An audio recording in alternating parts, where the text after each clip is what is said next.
Si vous étiez un plat ou une spécialité culinaire locale, ça peut vous ramener peut-être à vos racines, ceci dit. Comment vous regardez ce qui se passe au sein de l'Assemblée? Je voudrais savoir si vous avez une anecdote, pardon. C'est pas une anecdote, c'est une rencontre. C'était en septembre dernier à Madagascar. Et là, j'ai fait la rencontre du père Pedro. Alors là, je vous dis, j'ai vécu un moment exceptionnel. Et bah, ça tombe pour moi. Très bien. Michel Laugier, sénateur des Yvelines depuis 2017, ancien maire de Montigny-le-Bretonneux, ancien président de 50 ans en Yvelines, aussi journaliste de formation, journaliste local et puis acteur engagé dans les grands projets du territoire yvelinois. Ce n'est pas sa première venue dans le Café Politique, il était l'invité du tout premier numéro de l'émission, c'était en 2014. Il venait alors d'être élu président de la communauté d'agglomération de Saint-Quentin. Bonjour Michel Laugier. Bonjour. C'est un retour aux sources. Mais c'est toujours avec plaisir, hein. C'est toujours un plaisir. On avait débuté avec vous. Tout à fait, je me souviens bien de cette émission. En 2014, c'est à l'extérieur cette fois-ci. À l'extérieur, oui, dans un autre format. Dans un établissement, un restaurant de Montigny-le-Bretonneux. C'est ça, tout à fait. On va débuter cette émission par une série de questions rapides. Votre premier souvenir journalistique marquant? Oh, tout simplement, c'est mon premier papier que j'ai écrit pour une agence de presse. C'était un match de basket à Franconville. Un titre de chanson ou de livre qui représente votre vision de la politique? Ah, de la politique, donc je pensais ma vision de la vie, ma philosophie de la vie. La philosophie de la vie, on peut adapter la question. Alors tout de suite, sans aucune discussion, c'est Marcel Pagnol. Pourquoi Marcel Pagnol? Parce que je trouve que, déjà, c'est par rapport à mes racines provençales, qui s'entendent encore. Hein. Qui s'entendent encore un petit peu. Et surtout parce que, bon, je trouve qu'il décrit le monde qui était autour de lui avec, j'allais dire, une authenticité extraordinaire, avec des mots simples mais pleins de profondeur. Vous avez un parcours assez riche, puisque je disais tout à l'heure journaliste, ensuite engagé en politique avec les différentes fonctions. On ne va pas revenir sur tout votre parcours, on l'a souvent fait ici sur cette antenne. Tout de même, carrière marquée par le journalisme, vous avez débuté dans les années 80. En quoi cette expérience influence aujourd'hui votre regard sur la politique et peut-être aussi sur votre façon de communiquer, votre rapport aux médias? Parce que j'ai toujours un œil critique, un œil de journaliste. Et je le vois aussi au Sénat, quand j'interviens notamment en commission, parce que le travail se fait surtout en commission. J'essaie d'avoir les questions les plus pertinentes, les plus courtes, mais les plus efficaces. Ça a toujours vous avez toujours cet instinct journalistique quand vous parlez de politique? Toujours, parce que j'essaie d'avoir en tous les cas le recul suffisant et de ne pas être, comme certains, des militants ou des godiots. On en parlait tout à l'heure, avant de débuter l'enregistrement, on parlait des médias, de l'évolution des médias. Vous êtes sénateur depuis 2017, vous êtes fervent défenseur de l'information fiable, hein, on peut le dire comme ça. Vous êtes aussi en ce moment président par intérim de Public Sénat. Quel regard vous portez sur l'évolution de l'information, en tout cas de la façon dont elle est retranscrite? Nous sommes dans un monde en pleine mutation, et c'est vrai que la presse, telle que je la connaissais, telle que je la pratiquais aussi, au début de ma carrière, n'est plus du tout la même. Aujourd'hui, il y a des concurrences énormes. Aujourd'hui, il y a surtout le poids des réseaux sociaux. Et beaucoup de personnes ont du mal à faire la différence entre une véritable information traitée par un journaliste professionnel, avec non pas des informations, mais de la désinformation qui circule aujourd'hui sur les réseaux. On peut faire n'importe quoi. En plus, l'arrivée de l'IA, l'intelligence artificielle, fait qu'aujourd'hui, n'importe qui peut tout à fait trafiquer, ou alors peut se sentir très très fort et très intelligent. C'est pas ça. Une véritable information, c'est une information qui est vérifiée. Et vous le savez très bien, vous êtes journaliste depuis longtemps sur cette chaîne de télévision, qu'une information doit être vérifiée. Et puis surtout, c'est vous qui portez la responsabilité. Or, quand on est caché derrière un pseudonyme sur un réseau, eh bien, je veux dire, personne n'assume quoi que ce soit.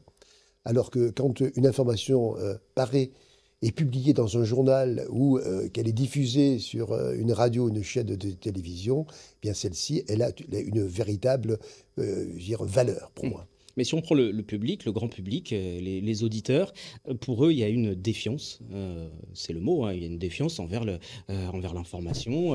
Les journalistes mentent, les journalistes sont à la botte du pouvoir. Je ne pense pas. Je ne pense pas. Moi, je crois que surtout qu'aujourd'hui, beaucoup de personnes, enfin, les auditeurs en tout cas, ou les téléspectateurs, avec les chaînes info, par exemple, ont du mal à faire la différence entre un journaliste, un éditorialiste et des intervenants sur les chaînes. Il y a des personnes qui viennent et qui sont invitées, je veux dire, qui ne sont experts en rien et qui pensent détenir toute la vérité. Sauf que certaines personnes pensent qu'elles ont appris quelque chose, alors que c'est pas ça du tout. C'est pas ça du tout. Donc aujourd'hui, l'information est mêlée. C'est pour ça que moi je suis vraiment un ferveur partisan d'avoir une véritable éducation aux médias au niveau scolaire.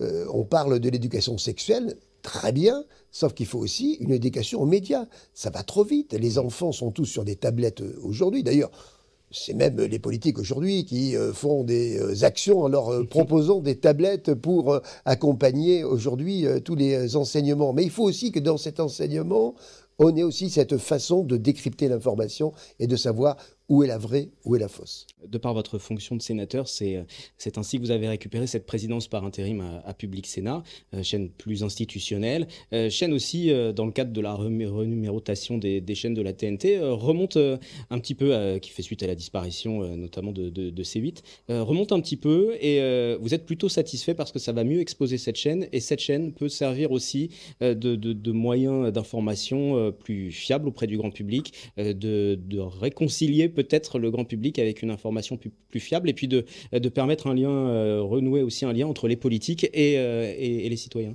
Bah, déjà, c'est une chaîne qui fait ce boulot-là. On va fêter cette année les 25 ans de Public Sénat. Donc ça fait 25 ans déjà que l'on essaie. Alors on s'améliore au fur et à mesure. Il y a de beaux moyens qui sont donnés. Il y a un budget assez conséquent. Et donc on essaie justement de mettre à portée de tout le monde tout le travail parlementaire et expliquer comment les choses se font. Le Sénat, quand même, est la chambre des territoires et sur Public Sénat, on doit retrouver ces territoires. C'est pour soi qu'on y a des émissions où on suit les sénateurs sur leur terrain de prédilection, dans leur province, etc. Donc on fait tout ça. Et après, il y a cette éducation-là, les questions quand on a des questions au gouvernement, il y a toujours la suite qui est donnée pour qu'on explique vraiment la motivation de la question, et même les ministres viennent aussi pour répondre. Donc on essaie d'avoir cet ancrage-là, et surtout un ancrage local, parce que je crois que ce qui est important, c'est que c'est pas Paris qui décide tout. Aujourd'hui, on est un territoire, et il faut aussi penser, on est un territoire ultramarin, hein. Eh bien, c'est pour ça qu'on a, nous, le devoir sur Public Sénat de rapprocher la politique de tout notre territoire. Et c'est vrai qu'il y a aussi un côté éducatif, et qui me paraît important. Et c'est pour ça que aussi, comme vous le faites ici aussi sur cette chaîne, dont j'ai été aussi administrateur pendant de nombreuses années, vous avez aussi tout ce travail. Il y a ce qu'on voit à l'antenne, et ensuite il y a tout ce que vous faites vivre à travers les réseaux, les podcasts, etc. Voilà, moi ça me paraît important, et parce qu'aujourd'hui, on n'approche plus les médias de la même façon qu'il y a quelques années, et les choses vont très vite, et il faut vraiment ne pas louper cette mutation. Et juste pour être clair, cette barrière entre l'information, la communication et surtout l'information et la parole politique existe toujours, même sur un média plus institutionnel, comme Public Sénat. Vous savez, moi je crois que il ne faut pas non plus se tromper, et les gens ne se trompent pas en tout cas. Vous savez, quand vous achetez l'Humanité, vous savez très bien ce que vous allez y trouver. Et si vous achetez le Figaro aussi. Oui. Donc on a tous des prédispositions à aller vers certains médias plus que vers d'autres. En tout cas, au Sénat, quand même, je veux dire, il y a quand même aussi une grande variété de représentants de sensibilités politiques différentes. Donc tout le monde peut s'exprimer. Et d'ailleurs, c'est un peu la différence que vous avez entre les deux chambres. Quand vous regardez une séance au Sénat, une séance de questions d'actualité, c'est autre chose quand vous regardez une séance d'actualité à l'Assemblée nationale. Alors justement, il y a du respect. Oui, bah justement, parlons de ça et de cette casquette peut-être plus politique. Comment vous regardez ce qui se passe en tant que sénateur depuis la Chambre du Sénat? Comment vous regardez ce qui se passe au sein de l'Assemblée, des discussions entre les députés aujourd'hui? Je suis triste. Je suis triste de ce débat parce que quand c'est vraiment affligeant ce que vous voyez. Mhm. Ces invectives, ce non-respect, on en vient aux mains maintenant au sein de Oui, les l'hémicycle. insultes et oui, Les oui, drapeaux qui sont brandis. On doit être respectueux de nos institutions, de notre pays, de notre constitution. Donc aujourd'hui, quand vous êtes parlementaire, vous représentez aussi des électeurs. Donc il faut aussi penser à eux. Simplement, la différence, c'est que au Sénat, la plupart des sénateurs ont eu des responsabilités locales. Mhm. Ils ont tous été à la tête d'un exécutif, bien souvent maire, président d'un département, d'une intercommunalité, d'une région. Parce que c'était encore possible, avant qu'il y ait le non-cumul des Attendez, mandats non, aussi, hein. vous savez, après vous faites des choix. Sauf Mhm. que avant d'être élu sénateur, vous êtes élu Oui, quand vous même pouvez par aussi, les bien grands sûr. Oui, électeurs. bien sûr. Et je veux dire, Vous pouvez et aussi en être principe, ardent. les grands électeurs confient plutôt à des personnes expérimentées Oui, le soin de les représenter au sein du Sénat. Donc c'est pour ça que je vous dis, oui, c'est vrai. il y a déjà des personnes qui ont eu des responsabilités. Et vous savez, au niveau local, on se respecte. Vous le voyez bien, on peut avoir des débats, on n'a pas forcément les mêmes idées, les mêmes objectifs, mais au moins il y a du respect entre les uns et les autres. Et donc, c'est ce que vous retrouvez au Sénat, mais pas du tout à l'Assemblée. L'Assemblée, vous avez, vous savez, c'est en fonction des vagues, hein, en fonction des vagues politiques, vous avez des représentants qui arrivent là, qui n'ont aucune expérience et surtout qui ne sont pas rattachés à un territoire. Vous avez des personnes qui n'ont jamais mis les pieds, mais pourtant, allez, on les propulse simplement avec une étiquette, vous êtes élu. Essayer de faire ça avec le Sénat, c'est un peu plus compliqué. Vous êtes centriste, centre droit, aujourd'hui sur la politique plus généralement et sur cette montée des extrêmes. Comment vous réagissez? Est-ce que là aussi, j'imagine, vous avez un regard plus déçu? Vous vous dites c'est une période liée à de nombreuses incertitudes qui font que chacun se réfugie un petit peu vers ces extrêmes? C'est pas qu'on se réfugie, je veux dire, c'est peut-être parce que pendant longtemps, ceux qui ont été en place n'ont pas été à la hauteur. Mhm. On n'a pas peut-être pris conscience suffisamment du mal que rongé, dont le pays était atteint. Moi, aujourd'hui, vous savez, je trouve quand même anormal quand vous regardez les élections présidentielles de 2012, par exemple, le total des voix de Sarkozy et Hollande, au premier tour, vous arrivez à 50 et quelques pourcents. Mhm. 52, 54%, je crois, si mes mesures sont bons. Ouais, ouais. Quand vous regardez la dernière présidentielle, quand vous prenez le Parti socialiste et la candidate de la droite, on arrive à moins de 7%.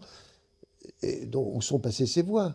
Où sont passées ces voix? Donc, je veux dire, on en a perdu en route, peut-être parce qu'on n'a pas été à la hauteur, parce qu'on n'a pas eu le discours, ou peut-être parce qu'on était muselé par la peur des uns et des autres, et le politiquement correct, tout simplement. Donc, je crois qu'avant, nous avions la possibilité eh bien, d'avoir une alternance politique. Aujourd'hui, regardez bien, même tout le bloc central qui part, Qui est très large. qui est vraiment très Qui est large. très, très large. Eh bien, avec ça, vous n'arrivez pas à faire une majorité. Mhm. Vous n'arrivez pas à faire une majorité. Et moi, ce que je combats, c'est ça. C'est-à-dire qu'en fait, on a combattu les extrêmes pendant toutes ces années. Et au bout du compte, les extrêmes n'ont jamais été aussi puissantes que maintenant. Donc, c'est que forcément, on n'a pas été à la hauteur dans les décisions que l'on devait prendre pour notre pays. Prochaine élection législative, prochaine élection présidentielle, un duel extrême droite, extrême gauche, c'est acceptable pour vous? Ce n'est pas acceptable, mais c'est probable. Mhm. Et comment vous allez vous positionner, réagir d'ici Écoutez, là? déjà, on ne sait pas quand auront lieu les prochaines élections. Ça peut être très rapide, Oui, il peut y en avoir dès cet été encore. comme on peut respecter aussi les délais. Donc j'espère que d'ici là, on va prendre conscience des choses. Vous savez, ce qu'on sait faire au niveau local, se rassembler, Mhm. même avec nos différences, mais pour l'intérêt de notre commune. Regardez on est arrivé à le faire au niveau local. On arrive aussi à voter des budgets équilibrés. Mhm. Et regardez ce qu'on est incapable de faire un peu plus haut. Donc ça veut dire que le national, une fois de plus, et c'est une parole que vous avez portée aussi, doit s'inspirer de ce qui se fait sur le terrain et des collectivités notamment. On l'a souvent entendu, on l'entend encore aujourd'hui, et notamment face à toutes ces questions de dotation et de désengagement de l'État. Je reviens sur ce que vous disiez en 2014, lors de votre première venue dans cette émission Café Politique. Vous dénonciez ce désengagement de l'État, que ce soit sur les dotations collectivités, sur des sujets cruciaux comme la sécurité aussi. 10 ans plus tard, la problématique s'est aggravée, pardon. Comment vous jaugez cette évolution du désengagement et les conséquences concrètes aussi pour des territoires comme dans les Yvelines, comme Saint-Quentin en Yvelines? Écoutez, le vrai souci aujourd'hui, c'est que effectivement, les dotations des collectivités ont fondu Mhm. comme neige au soleil. Euh, En plus, au niveau de la fiscalité, on leur a enlevé une grande partie. C'est-à-dire qu'aujourd'hui, une commune ne maîtrise plus la totalité de sa fiscalité et attend de savoir quelle dotation elle va recevoir pour faire son budget. C'est Mhm. complètement anormal. C'est complètement anormal. Et en plus, on leur impose des choses. Je veux dire, bon, c'est vraiment aujourd'hui absolument lamentable ce qui arrive sur les collectivités. Et Mhm. franchement, je suis toujours aux côtés des maires des Yvelines, c'est aussi ma fonction. Mais en tout cas, je suis vraiment à leur côté pour essayer de trouver des solutions et tout. Le vrai souci aujourd'hui, c'est que vous le voyez bien, on a un endettement au niveau de l'État qui est colossal et que petit à petit, eh bien, on ne peut plus aider comme avant. Et même, je vais dire, tout ce qui relève du régalien n'est plus, n'est plus assuré par l'État. Mhm. On est obligé aujourd'hui de construire, par exemple, un commissariat. Est-ce que c'est aux collectivités locales de construire un commissariat? Oui, Est-ce que c'est... sur et en cours pour Saint-Quentin en Yvelines, pour Je bien parle, oui, préciser. Mais... bien sûr, excusez-moi, Non, j'aurais non, dû non, aller je jusqu'au bout, mais reprécise pour moi, aussi. c'était tellement évident. Oui. C'était tellement évident. Regardez les efforts qui sont faits dans toutes les villes pour avoir des polices municipales, pour Mhm. avoir de la vidéosurveillance. Et tout ça, je veux dire, c'est uniquement sur les budgets communaux. C'est-à-dire qu'aujourd'hui, on a des charges supplémentaires du fait du désengagement de l'État, et du désengagement normalement sur ce qui lui incombe. Et là, en plus, vous avez aussi les dotations. Avant, il y avait la dotation globale de fonctionnement. En gros, Mhm. c'était une redistribution des impôts perçus par l'État, quand même, aux collectivités en fonction de leur population, etc. Aujourd'hui, tout ça, ça n'existe presque plus. Il y a Mhm. même des communes qui contribuent. Il y a même des communes qui contribuent à faire cette péréquation entre les différents budgets. En plus, aujourd'hui, la situation économique, immobilière, on est aujourd'hui dans une crise. On le voit bien, le département des Yvelines, qui était un département riche, qui Mhm. accompagnait les collectivités dans leurs investissements, ne peut plus. Parce que il n'y a plus de, il n'y a plus de personnes aujourd'hui qui deviennent propriétaires de leur maison et les entreprises aussi hésitent à Mhm. investir. Donc, tout ça, avant, Oui, chaque parce fois que qu'il y le avait un acte, eh département, bien, voilà, récupérait une voilà, partie des droits voilà, de on mutation. appelle ça les droits de mutation. Mhm. Eh bien, aujourd'hui, le département touche beaucoup, beaucoup moins, c'est-à-dire 150 millions en moins. Donc, et ces 150 millions accompagnaient les communes des Yvelines. C'est ça ce qu'il faut savoir. Donc, on voit aujourd'hui que, vous savez, c'est l'effet domino. Mhm. Il y en a un qui tombe, par contre, ça entraîne la chute jusqu'au bout. Au cours de cet entretien, de ces entretiens dans le café politique, on essaye aussi d'en savoir quand même un petit peu plus sur nos invités. Donc pour la fin de l'entretien, on va peut-être parler un peu plus des coulisses du mandat. Je voudrais savoir si vous avez une anecdote, pardon, marquante en tant que sénateur. Euh, oui, oui. En fait, c'est pas une anecdote, c'est une rencontre. Mhm. Parce qu'au Sénat, je suis aussi président du groupe d'amitié France-Madagascar océan Indien. Et à ce titre-là, j'étais en septembre dernier en Mhm. déplacement officiel à Madagascar. Madagascar, où j'étais reçu par le président de la République, président du Sénat, les autorités, etc. Et là, j'ai fait la rencontre du père Pedro. Alors là, je vous dis, j'ai vécu un moment exceptionnel, comme Mhm. jamais vécu de ma vie. C'est un prêtre qui aide les personnes qui sont en difficulté. Il en avait marre de voir des personnes qui vivaient sur des décharges complètes. Mhm. Et donc, il a carrément créé des quartiers donc, dans la capitale de Madagascar, Tananarive. Il a créé des véritables quartiers, des logements, des écoles, un hôpital, des centres de formation, une université. Et c'est fabuleux. Et donc, il m'a fait visiter ces différents quartiers, ces différentes réalisations, et il m'a emmené dans 3 gymnases qui étaient occupés par des milliers d'enfants. Mais des milliers. Chaque fois, il y avait des milliers d'enfants, tous habillés en uniforme, comme quoi l'uniforme, ça peut aussi être intéressant, et qui nous ont accueillis, ont chanté, ont dansé. Écoutez, c'était émouvant, et bien sûr, je me suis adressé à ces enfants, mais je les regardais, je lisais, finalement, dans les conditions dans lesquelles ils peuvent vivre. Alors c'est vrai qu'ils vivent déjà beaucoup mieux que certains d'autres enfants dans cette capitale malgache. Par contre, bon, je lisais quand même l'espoir dans leurs yeux. Alors, quand on a de l'espoir dans les yeux des enfants à Madagascar, je dirais quand même qu'on ne se peine pas trop en France, gardons l'espoir. On va terminer cet entretien. Si vous étiez, j'ai 4 questions sur ce format-là. Si vous étiez un plat ou une spécialité culinaire locale, ça peut vous ramener peut-être à vos racines, ceci dit. Ah, écoutez, vous savez, dans les passions que j'ai, j'aime bien faire de la pêche sous-marine. Une bonne soupe de poisson. Si vous étiez un proverbe ou une citation. Je vais prendre encore Pagnol. Vous savez, Pagnol a dit les ennuis commencent, c'est le signe de la réussite. Si vous étiez une cause à défendre. Bon, je pense que ma cause à défendre, c'est la défense des élus locaux, que je respecte beaucoup, pour qui j'ai une grande tendresse. J'ai été un élu local et j'avoue que le travail qu'ils font, c'est extraordinaire. Et pour finir, si vous étiez une qualité humaine. Allez, la sympathie, la générosité. Avant de conclure, tout de même un dernier mot, le projet qui va vous motiver pour cette année 2025, nous sommes encore en janvier. Si on a toujours un gouvernement, si on a toujours Rachida Dati comme ministre de la Culture, normalement, il y a une loi qui doit venir en débat au Parlement suite aux États généraux de l'information. Et justement, on va traiter la qualité de l'information. Je suis avec beaucoup de professionnels de ce milieu-là.